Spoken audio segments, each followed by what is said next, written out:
ઉના તાલુકાના ગરાડ ગામે ભાલિયા શેરી વિસ્તારમાં જ્યોતિગ્રામ યોજનાથી અજવાળું ફેલાયું। ઉના તાલુકાના ગરાડ ગામની ભાલિયા શેરી વાડિયાફળી વિસ્તારમાં વર્ષોથી જ્યોતિગ્રામ યોજના ન હોવાના કારણે સ્થાનિક રહેવાસીઓ અંધારામાં જીવન જીવવા મજબૂર હતા। આ બાબતે વિસ્તારના લોકોએ ભારતીય જનતા પાર્ટીના આગેવાન શ્રી મનુભાઈ સોલંકી તેમજ ક્ષત્રિય સમાજના પ્રમુખ શ્રી મનહરસિંહ જીલુભા, ઋષિરાજસિંહ રાઠોડ અને માલાભાઈ ભાલિયા સમક્ષ મૌખિક રજૂઆત કરી। આગેવાનો દ્વારા ઉનાના માનનીય ધારાસભ્ય શ્રી કાળુભાઈ રાઠોડને રજૂઆત કરવામાં આવી હતી। ધારાસભ્યશ્રીએ આ મુદ્દાને ગંભીરતાથી લઈ સાંસદ શ્રી રાજેશભાઈ ચુડાસમા તથા સંબંધિત અધિકારીઓ સાથે સતત સંકલન રાખીને ભાલિયા શેરી વિસ્તારમાં જ્યોતિગ્રામ યોજના મંજૂર કરાવી હતી।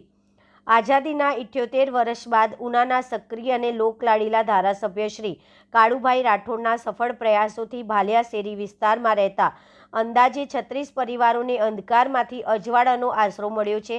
જ્યોતિર્ગ્રામ યોજના હેઠળ કુલ 24 વીજ પોલ ઊભા કરવામાં આવ્યા અને 36 ઘરેલું વીજ કનેક્શનનો નિઃશુલ્ક ફિટિંગ સાથે આપવામાં આવ્યા હતા। આ સમગ્ર કામગીરીનો ખર્ચ ધારાસભ્ય શ્રી કાળુભાઈ રાઠોડ દ્વારા ઉઠાવવામાં આવ્યો હતો।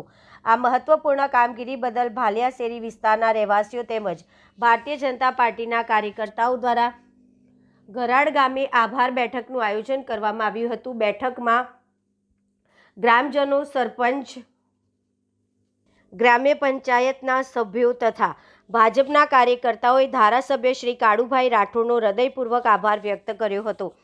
આ બેઠકમાં સરપંચ ભાવનાબેન કનુભાઈ સોલંકી, સરપંચના પ્રતિનિધિ મનુભાઈ રામશીભાઈ સોલંકી, મનહરસિંહ રાઠોડ, સભ્ય મુન્નાભાઈ રાઠોડ અને ઋષિરાજસિંહ રાઠોડ, બાલુભાઈ સોલંકી, રમેશભાઈ સોલંકી, નાનજીભાઈ બાભણિયા, પૂર્વ સરપંચ ઝીણાભાઈ બાભણિયા, પ્રેમજીભાઈ બાભણિયા રાઠોડ, રઘુભા, સુખદેવસિંહ, જેરામભાઈ ટાક, મુકેશભાઈ ભાલિયા, રવજીભાઈ ભાલિયા સહિત અનેક આગેવાનો અને ગ્રામજનો મોટી સંખ્યામાં ઉપસ્થિત રહ્યા હતા।